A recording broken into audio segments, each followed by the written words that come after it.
All right, this next video I worked a little bit on the feathers, and you can see how they're built, nested in together with individual feathers on a sort of a back plate of larger transparency cards.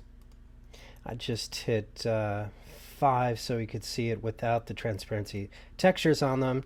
You could really see how they're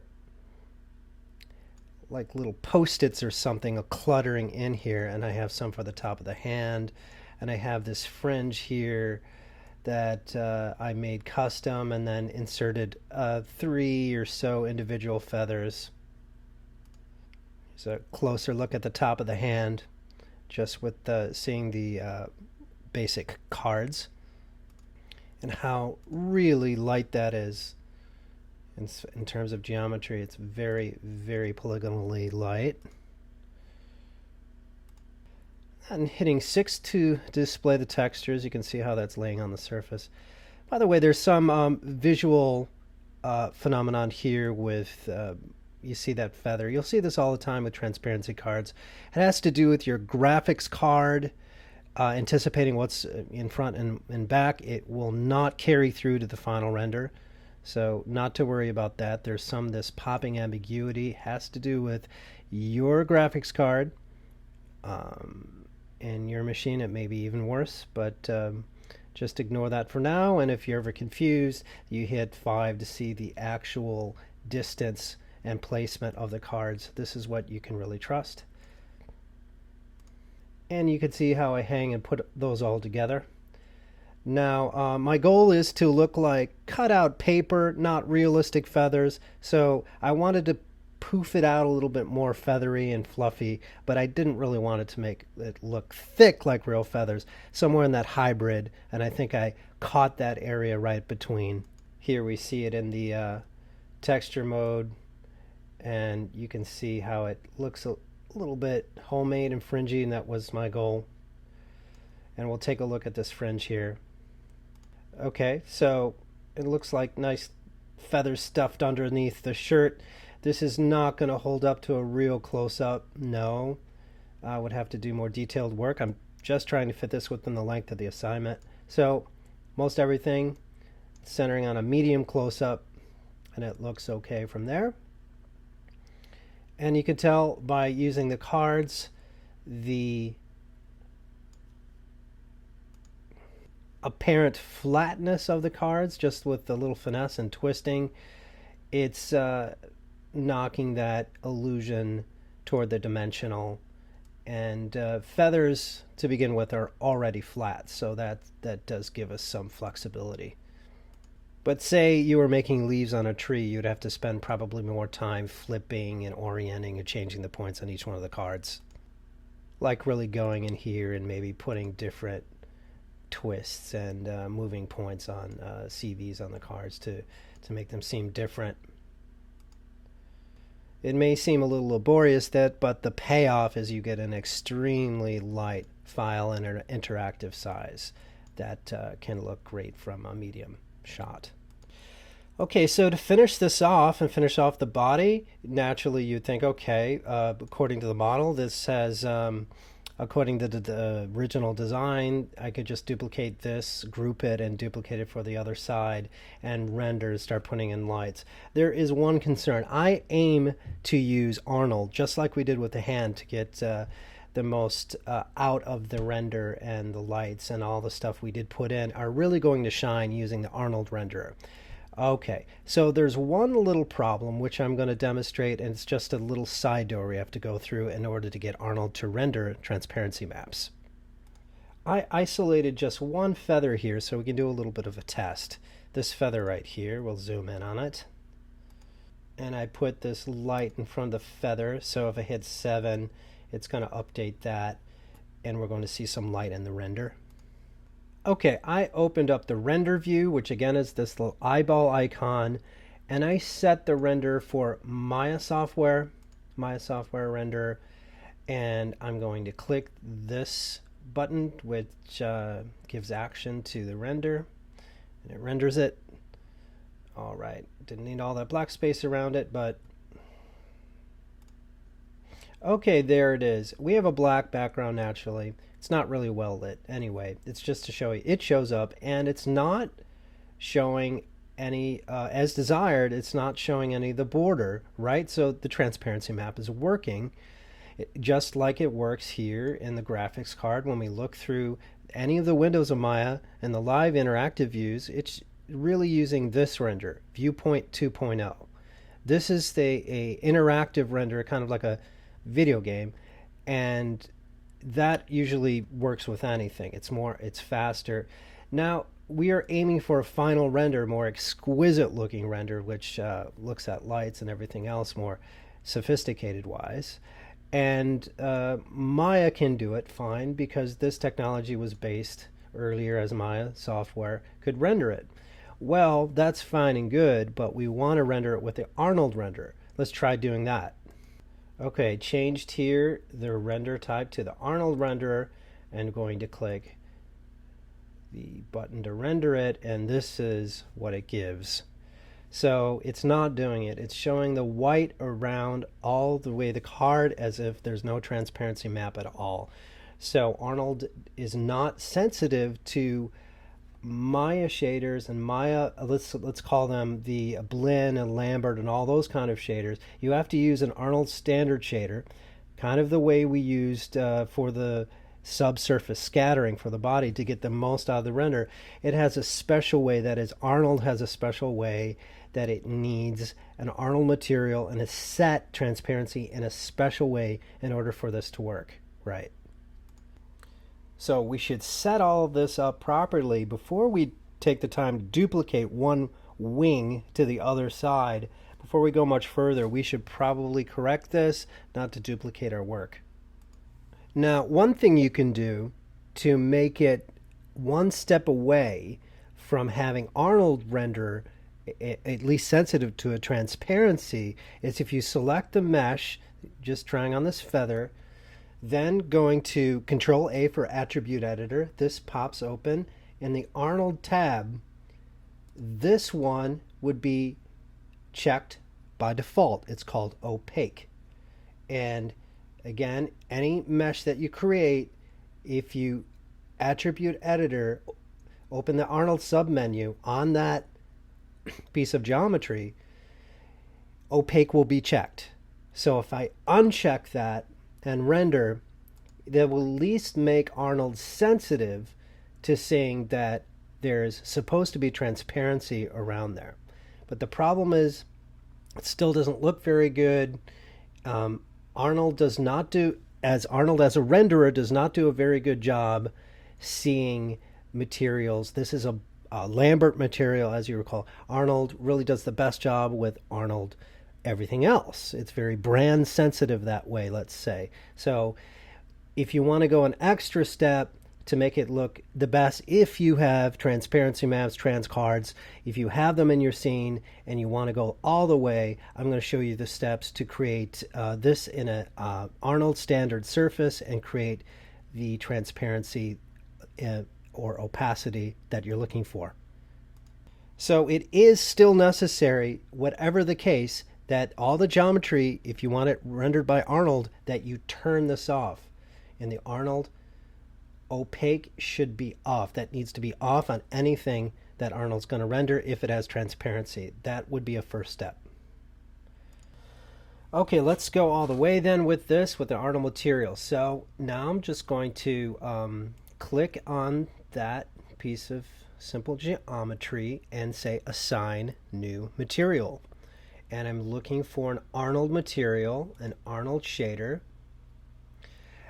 And I'll click similar. This is the same one we used with the hand. It's the standard surface, the AI standard surface. Let's grab that. It's going to turn all white. And we got to reload some stuff. Okay, our attributes are here already.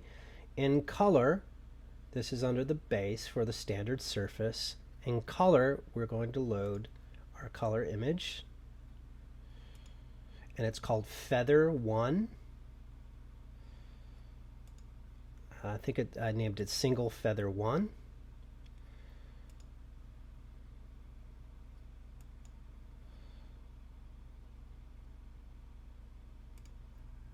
Don't worry about that shiny part. We'll reduce that later. Now if we render that, I just rendered that. It's rendering that white, the white background still, even though that single feather has in its alpha channel that information to cut out the white. It's still not recognizing it right here. It's a little bit of an extra step. Okay, let's go back to the material. And okay, then in the material of the standard surface, there'll be geometry. You might recall this is where you put the bump mapping on your hand, but we're not going to do that. We're going to go into what's called opacity. Arnold thinks of it as opacity. It's just the same thing, really, like the glass is half full or empty type of thing. However you want to say it, transparency or opacity are both, different angles of the same thing. So we can refer to it as opacity maps interchangeably. Okay, in the opacity map, so here in the opacity, I put in the image also single feather dot tiff, which we had the alpha built in as well. There's going to be another bit of a pitfall here. Let's render it and see what happens. Okay, still it doesn't do it.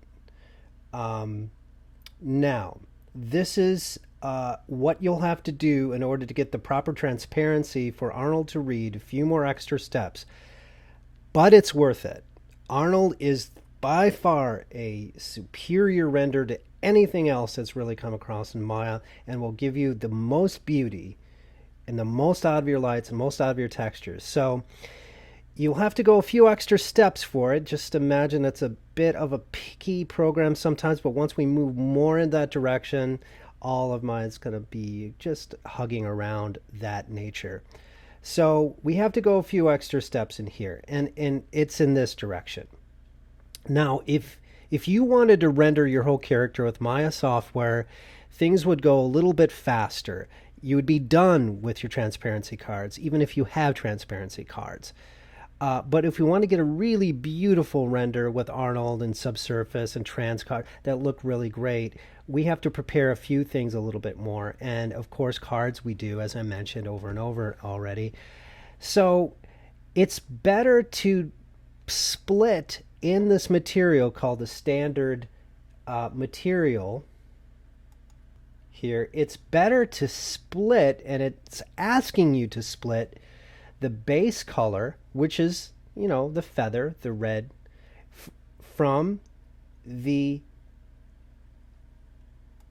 opacity or alpha that you put in geometry. So we're going to have two different images. Now, we had that all in one. And when we were just using a Lambert and we're bringing it into the mesh, and Maya could read it fine, the Maya software and the interface could read it fine. But for Arnold to work well, it wants you to split into the color, just the color from the alpha, which is put in a separate channel, and then it can do it really well. And if we're going to do that, then we don't need a fourth channel. Why did I show you how to create the fourth channel to begin with? Several reasons, one of which it teaches you the principle of a fourth channel and an alpha channel, which works with many different types of applications, especially if we're not using Arnold or we're using a different renderer or a different program. And just for you to understand Photoshop better, it's essential that you understand Adobe tools if you want any kind of professional career at this point, because it's a concept that's going to be used over and over. The second reason is that there are a lot of applications and processes that don't use Arnold, and you'll have to be able to be efficient and use that yourself. So the way I taught you originally, just using a Lambert, will work with a lot of applications. You could use in games other very quickly interactive processes. So to know the concept first and know how to change it, that's why I showed you in Blinn for the hand how to put the textures on there, how to put the bump on there, and then I showed you the Arnold way, which is augmentory, let's call it. Okay, let's stop yapping and cut right to it. So what do we need to do? What's the rest of this to make this work? Okay, I mentioned already, we are going to go back to Photoshop for each transparency unique card we have. This is for Feather 1, and we're going to create a color image just for the color and a separate alpha image just for the opacity. And now we don't need a fourth channel for each one, so I can just go and create a JPEG. They're much, much lighter than a TGA or a PNG or a TIFF image that contain a fourth channel. I'll just create a one JPEG for the color, one JPEG for the alpha, install them separately, and now we're going to even see faster processing with the renderer because those are very small images projected on very light geometry. All this is going to work out. So I opened that original file that was the TIFF with the alpha, and it was called on mine Single Feather 1. All right, I'm going to prepare this just as a color map, which will be a plain old JPEG. I'm going to flatten all the layers in, if they're not already flattened, and save as a JPEG, just for the color now. There I went and flattened the image, and I'm going to save this image as single feather 1 JPEG. And here it's trying to make me, so there's that alpha channel that I don't need. I could have thrown it away, or I could have easy enough to change it now. So if I change the format from TIFF to JPEG, it's going to automatically forget all about that alpha channel. I don't even need to check this. See what happens when I just click here and I go to JPEG. It's going to be grayed out. It's going to say just ignore that, because it's really thinking you're damaging it and you're going to lose that thing you drew, and it's giving you a warning. But we don't want that alpha channel. We just want the color. We're going to separate that color feather, and I'm going to just name it single feather. Let's put color in there so it catches our eye. JPEG. JPEG's probably redundant since that's ending. Okay, and say save. And we're preparing that for the color channel for the Arnold material. Okay.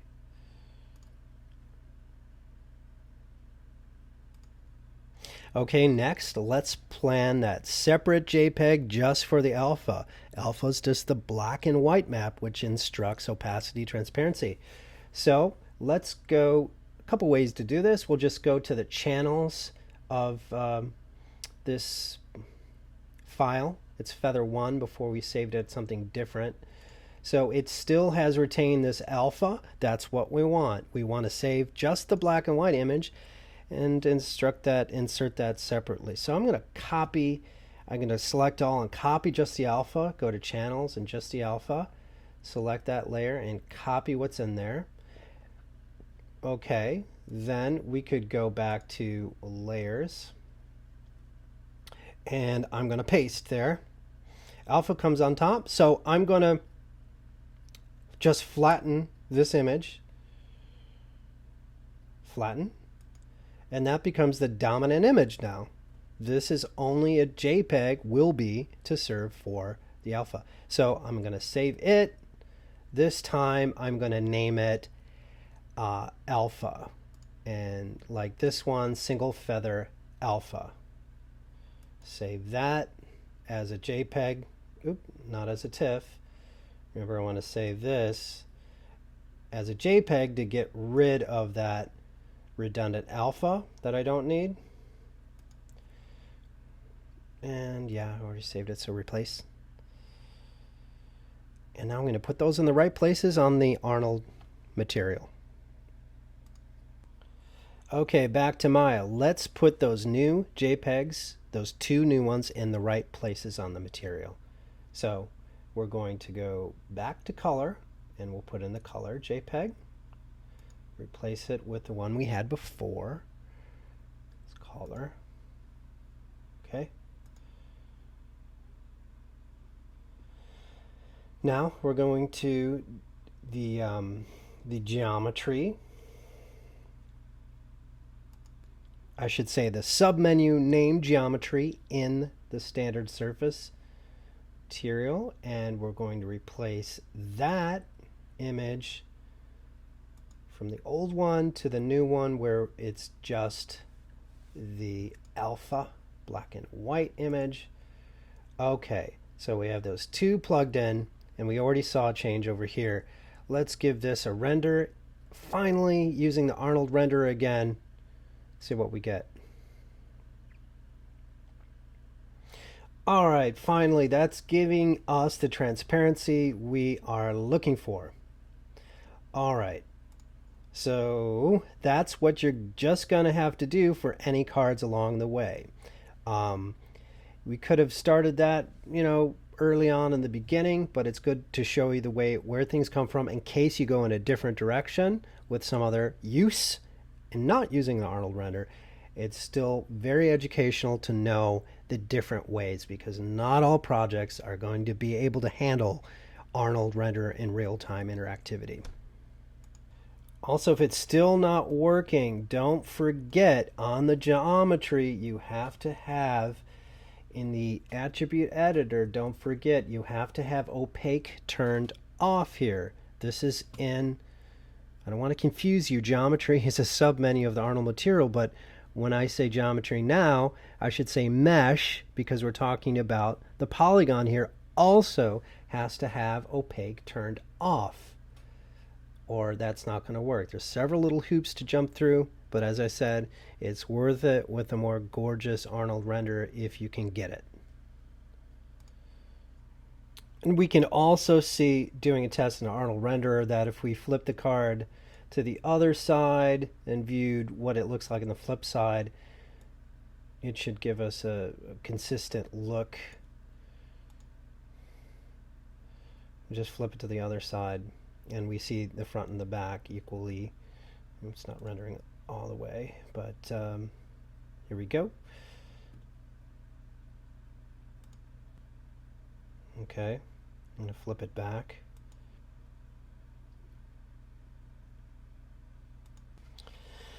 Also, it may seem annoying that, and now that we made all those changes, all amenable for Arnold, when we look straight through the viewport, that it shows this black. It didn't mentioning it now.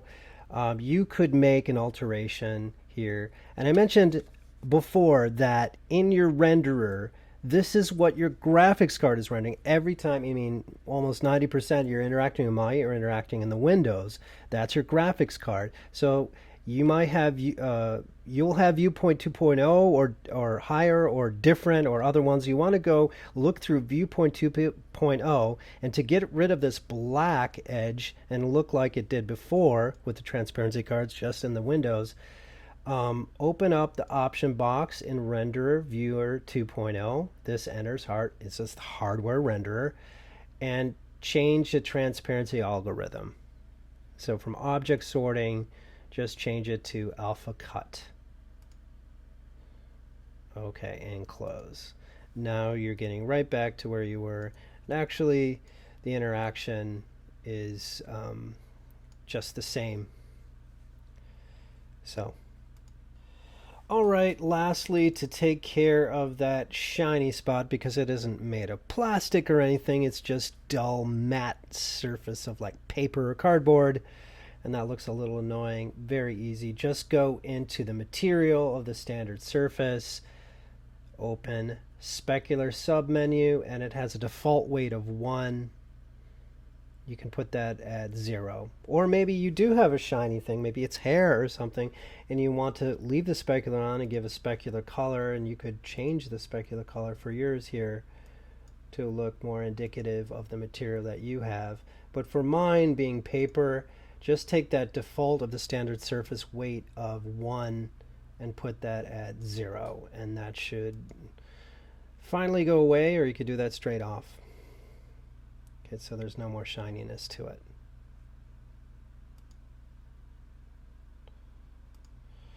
Okay, like that. So if you want to render transparencies, cards like this with Arnold, and use all the bells and whistles that will look great with the final render, then you're going to have to take a few extra steps to prepare trans cards for Maya, for Arnold. And you'd have to do that to everything. Of course, it's going to be more automated and streamlined as you do a couple. The rest will fall into place. So just rewind the tape if you want to catch every step. And I am going to prepare this way for all the cards I'm using on my character. I also have left to do the tail and the tail feathers in that bit, but you've got all the steps really rehearsed and shown before you on this video. So I will go and do all those changes and cut back to when I have it finished and all prepared for Arnold render. So I have my work cut out for me. Yep, no pun intended, but I'll cut back when that's all transferred to the Arnold friendly material.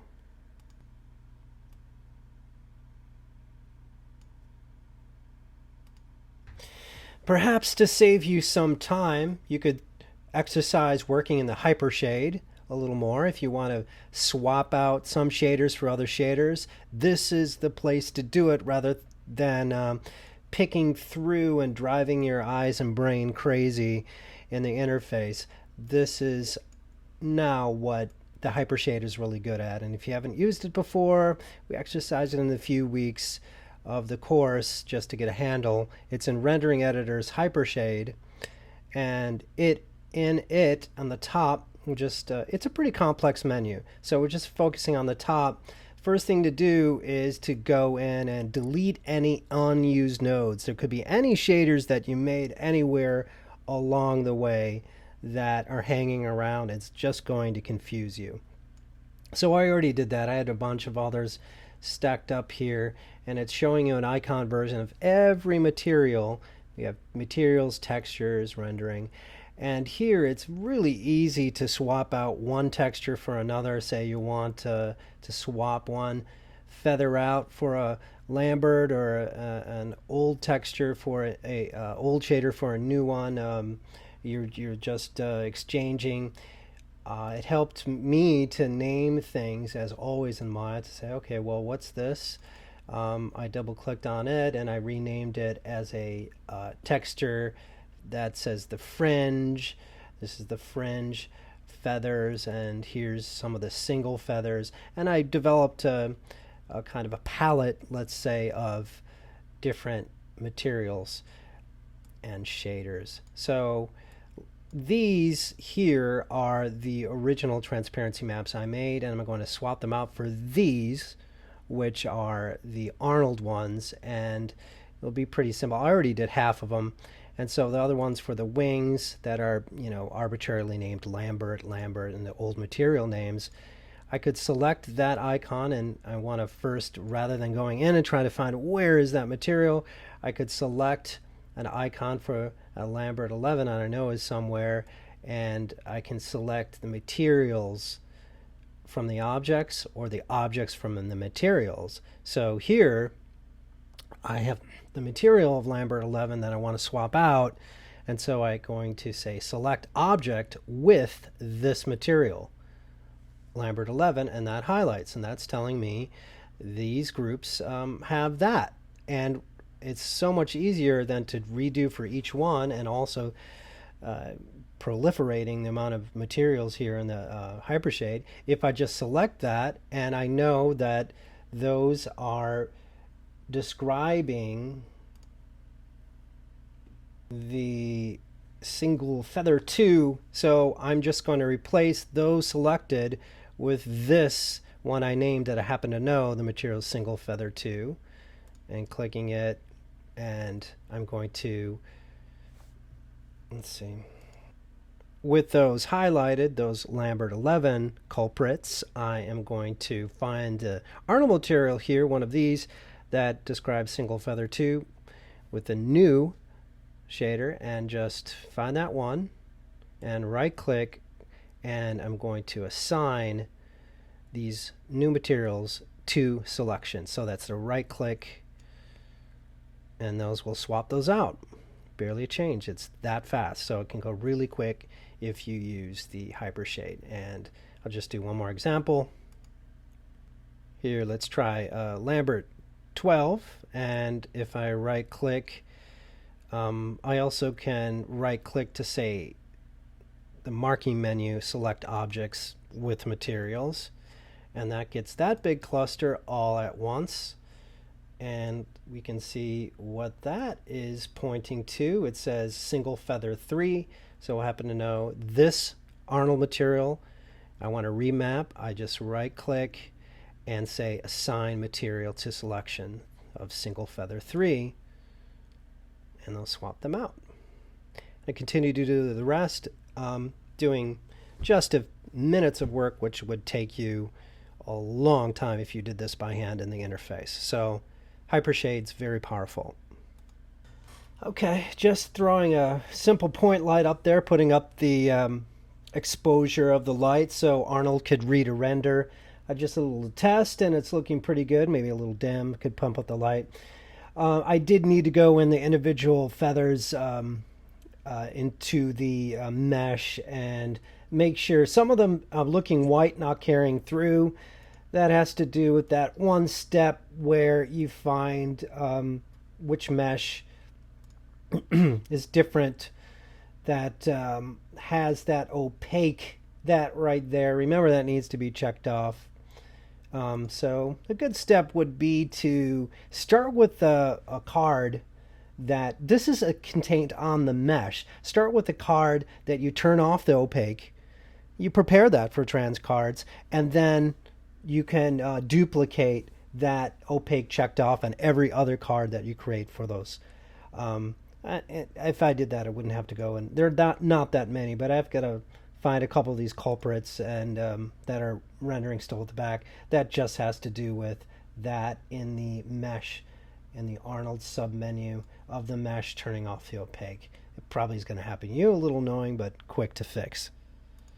There, I found the one that turned off the opaque, and the other one right here I just turn off the opaque. And let's do another render, see if I missed anything.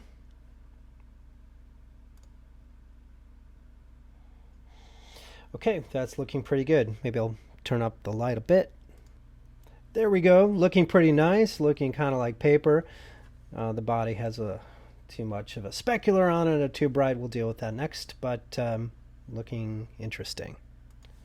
A bit closer up, looking nicely like handmade, torn, or frayed paper, or homemade kind of look for those do-it-yourself superhero bird person look. And okay, all right, looks okay. And as I said, we'll treat the body separately in the next one for the render. Let's sign off on that, say okay, we like the look at that, and we're going to duplicate one wing to the other side and finish the tail. Oh, now for the wing, we're going to take this right cluster of feathers and we're going to group it and make it for the left arm. It's a good chance to mention again hierarchy or parentage or group identity. That has to do with the way everything works in Maya. If something's connected to another thing, a node to another node, it was apparent and obvious when we build a skeleton. If we saw that extra bonus video, build a skeleton for the hand, it's inevitable to explain something about hierarchy. But if we're just going to grab a bunch of something and move it, we need to group it. And that's an essential, very basic learner Maya trait, or let's say property. So if I grab all these feathers on the right arm, just selecting all of those, and I want to move them to the left arm, if I rotate those, if I try to rotate those, what I would get is a behavior like this, where every one of those feathers rotates on its own axis and it does their own little thing here. That might be useful if we want all these to do a little jig and dance with each other, but we don't want that. We want all of them glued together and connected as a group, and that's where grouping or parenting comes in. So here I just opened the hypergraph hierarchy. It should be on your basic shelf, or it could be collected from Windows, and you have it's a general editor hypergraph hierarchy. And this opens, we've seen it before when we looked at a skeleton. It's all these boxes. Yellow boxes mean they're highlighted. They're called nodes in Maya, and they mean anything with any sort of content of anything is represented as a node in Maya. Maya is a node-based program and similar to many other CG applications. So if I have all those feathers selected, those cards, and I look in the hypergraph, it looks like a big long line of nodes. They're yellow, they're selected, and they're all unattached. They're all laying on the ground here. Just think of it, absolutely flat and no connection, versus something like this, which is collected in a group. So that's another piece that we grouped earlier. Anyway, if we just hit Control G with these selected, it's the same thing as going to edit, group, putting them into a group. So Control G, I'm sorry, Command G, not Control, Command G. Okay, so now it put it into a group, and you see all those feathers in a vertical line this time underneath the node on top, which is considered the parent node, you might have guessed. So the terms group and parenting, they're very similar, can be interchangeable depending on how you're using it. I could have grabbed all these feathers and had a node already there, shift-clicked it, and said parent under edit, parent, and it would have given me the same result. So it's kind of semantics, whether we call it group or parent. But there is a distinction. The distinction is when you click all these feathers, or you select them all, and you simply say Command G, it's going to create a new node called something, group. So grouping takes a bunch of stuff that's all around, you select it all, and you say group, and it's going to create a parent node automatically out of nowhere for it. Where parenting, it will be working more specifically within the hierarchy, saying I want this node to parent to this node which I already have. Okay, so they're kind of two sides of one idea, but they're operating a bit differently. If it doesn't make sense yet, it will later. Certainly if you build more complicated things with parts, it's inevitable, it's essential, you're going to be dealing with parenting and hierarchy and really use every day through practice, so you'll know it through experience if this didn't really clear anything up. Anyway, we do have to know that because we have a bunch of parts here we need to move and collectively rotate together. Okay, so we did that, and we have all these feathers on the right arm grouped under a new node saying group 2. And now if we try to rotate, they should all move together. Well, before we rotate, we can, but the problem is the center of these is off center. The pivot is off center. So you can hit the home key to replace the pivot where you think it should be, probably right at the armpit, and it will behave more predictably. Okay.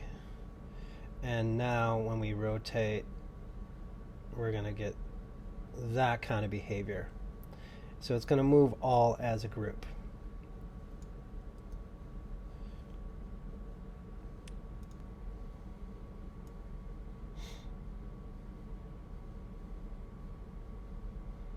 Like that. Now let's say you missed a couple feathers here, we missed a few here or there, and you want to do this over and you're confused in here. You can go to Edit and select Ungroup to peel them off, and that node goes away. That was the parent. Also, another way you could do it is if you want just some of the feathers to be not part of the family, you could select them in the hypergraph as little leaves, and then middle mouse button, pull them off, and now they're no longer a child of that parent, so they're not going to rotate with it. Alright, so if you have a character, if you have a thing with many parts, you're going to have to get to know that and work more in the hypergraph hierarchy. And if you want to put it back, you can middle mouse button drag on top of the parent and they're put back as a child. Another way to do that is shift select the child first, then shift select the parent, and then hit P as in parent.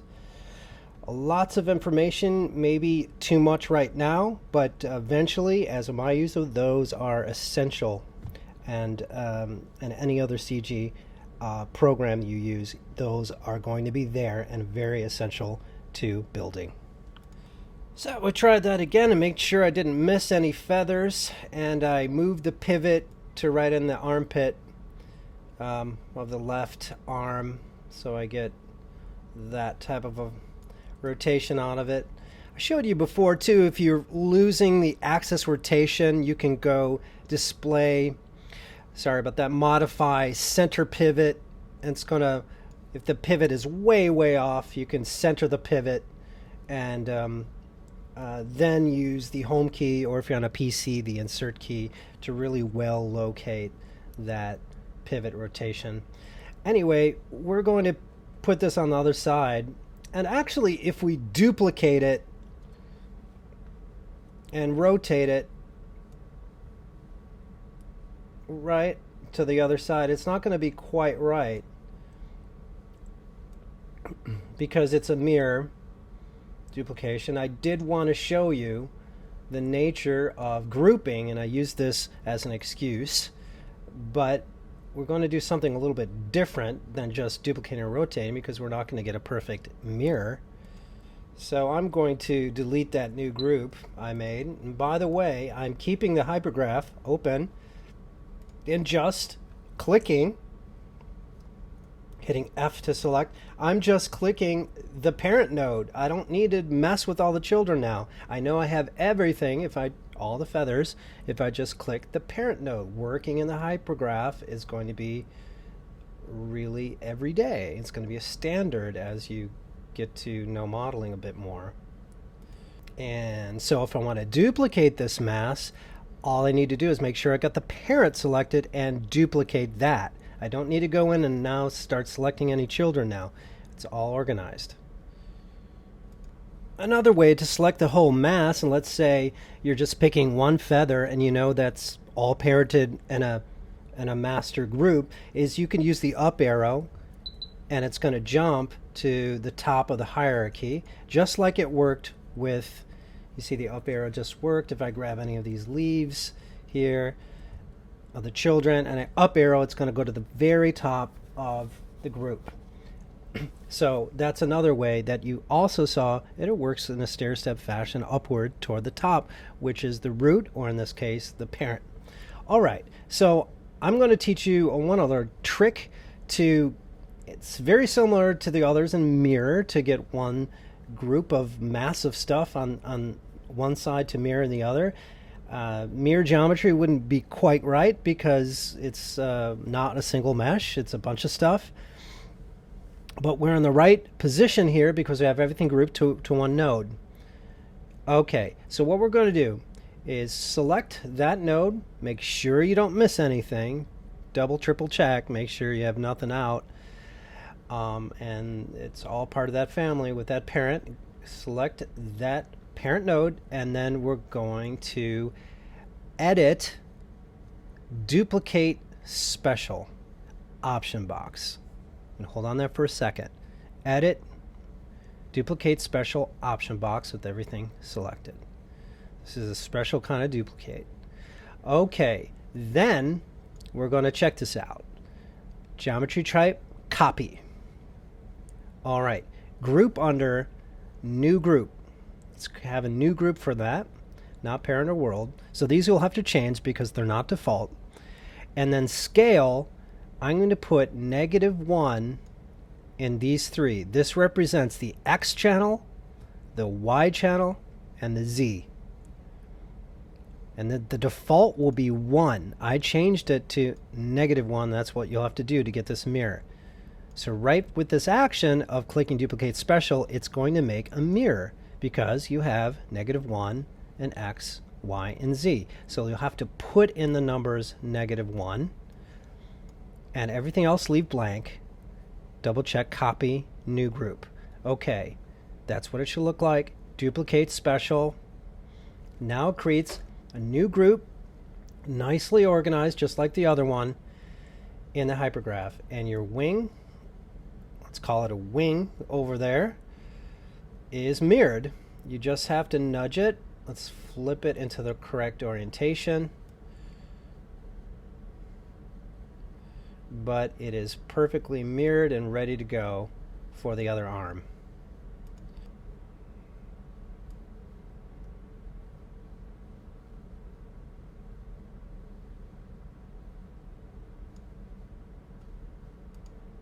Again, even if you don't have the hypergraph open, I can just select one feather and up arrow, and I know I'm going to get all the rest. Head toward the parent node.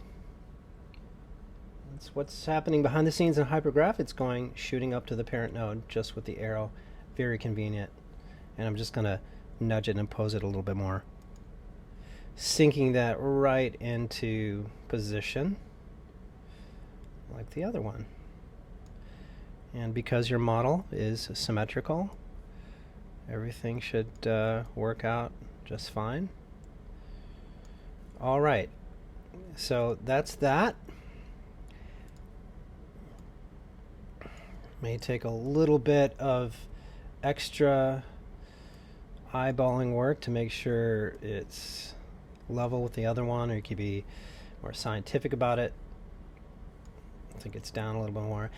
Anyhow, I'm going to leave that, and we're going to focus more on the tail, and that will be the end of this particular section.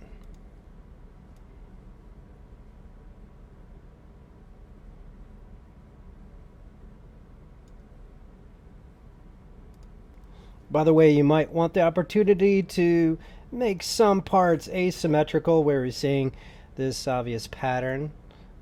They are different geometry now, separable, so you could nudge things a little bit, as I mentioned, going for imperfection. You know, that could be after you duplicate special, up to you on your own particular character. Okay, very last, and we're almost ready to render this, is for the tail. For the tail on it, for this character, in the side view, it had mostly feathers shooting out here. Well, I think it would be better to modify this a bit before we put the feathers on there and extrude out, well, not mechanically extrude, but just pull out some of this backside so I can plant feathers around it. It will be easier than maybe creating this feather duster of nested feathers. That will take too many. So if I just move out this part and just add feathers around, and since it's really different from anything you're working on, I'll just do this off screen. Just a little bit more out like that to hold some of the feathers going around is all.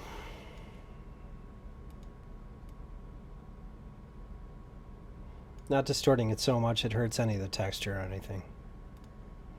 What I think I'll do is take some of these single feather cards off the fringe here under the jersey in red, take those 3 and recycle those. I'll give them new materials. I'm going to duplicate the cards as the mesh, and then maybe color in Maya. I want them to go red to brown. No problem. If I have a new material for the shader containing these feathers, I could just tweak the color a little bit to give it a brownish to it, and really save a lot any redrawing or repainting and any of that stuff. So, you know, duplicating, pulling them right off and using them wherever I need them over here. That's going to save a lot of time here.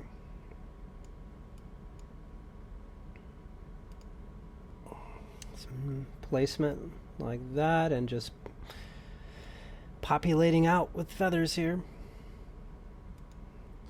Should show you too these three feathers which I plucked from other parts and I'm recycling them.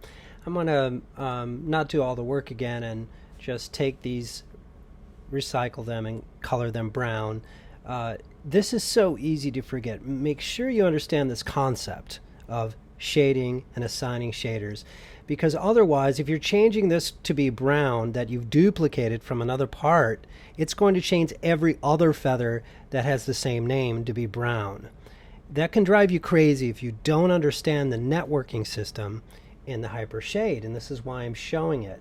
That is, if you grabbed any one of these already Arnold shaders and you changed it and made modifications, it's not going to just affect that individual. It's going to affect every other material, every other mesh that has that material assigned. You probably have noticed when you change one color, all the rest are changing. That's why I had you in the second week and third week mess with materials, so you try to grasp that concept. Let me show you what I mean to do it correctly. So for every object, you need a new material. For every new color that happens with an object, you are going to need a new material. So just bake that in of your thinking that if you want to duplicate something, let's put that over here, but let's give it a different color. You are going to have to do a new material with that new mesh. Anytime a color changes, you're going to have to go back and create a new material with that. Otherwise, it's going to share materials and colors, and the reason is for efficiency. It makes more sense to do that when you're making a lot of something. All right, so let's take a look real quick. We have that feather on his butt. We're going to color, sticking out on his tail. And I could go and change the color of that to brown, but if I didn't do a new material, it would color every other feather anywhere else on the character brown as well, which we don't want. So we have to create a new material for it. So Hypershade, we have it open. Let's select that and let's go edit and find out what material that is. So we could say under edit, we're going to select any materials from that selected object. And it's telling us, it's highlighted in yellow, a little hard to see, but as a yellow border here, that feather there was colored by this shader. So we look in it, and this is its data in the material viewer. Well, the best thing to do is give it its own shader based on the old one. So I'm not going to change the color of this, or all the other colors were changed, all the other feathers. So I'm just going to, now I found out which one it is, I'm going to go to edit and duplicate that. And I'll say shading network. Duplicate the whole shading network, and that's going to create a new shader. And that new shader looks identical to the one on the left. This one I'll retitle so I know what I'm doing. It has the similar title as S for single feather on mine, and I'm going to put brown because I know that's going to be a brown feather. All right, now this isn't attached to anything yet, so all we really have to do is couple ways to do it. We can middle mouse button and drag it and drop it right on. You won't see any change because it's identical now. Or we could have selected it, right click on that new shader that says brown and say assign material to selection. Both of those ways will work, and there's even more ways. Everything in Maya has so many ways to do the same thing, so it ends up to be almost preferential. All right, now, because this is on its own shader, not imitating anything else, if I change the color, it's not going to affect the other feathers. So let's go and in the material attributes of this new brown shader made for this, that's duplicated off the last, I will go to the color and I'll look down. This is on the standard material, clicking the color, getting closer to that file, and you're going to see a submenu that says color balance. Our aim is to change the look to a brown like this. So if we grab color gain, we can affect the look of the color to be darker, more brown, something like that. Also, we have color offset, which we can offset the original color to give it a little bit more brown saturation, so we don't have to go back to Photoshop and create new paintings or anything. That's kind of the hue I was looking for. All right, so I'll have to do that with this feather. Then I can end up populating the whole tail with new brown feathers. Okay, so now I can go pretty fast and just keep selecting and selecting larger groups and filling out his tail with feathers, kind of like a feather duster, but at least I have some substance here to connect it to form a tail shape already. I can rotate and twist these individually to give them a different appearance, so your eye won't detect it's just a duplication of 3 over and over. And this part's kind of fun anyway to do.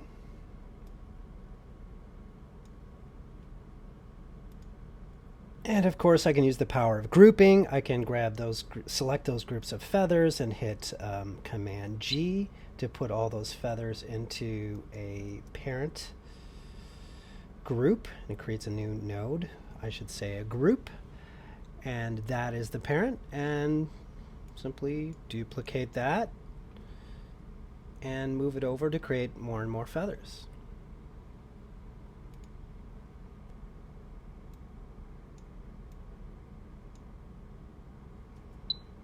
Rotating. The pivot's getting off. You can go modify under modify center pivot. There we go. Okay. Rotate. Let's maybe even flip it around to give a randomization to the position of the feathers, etc.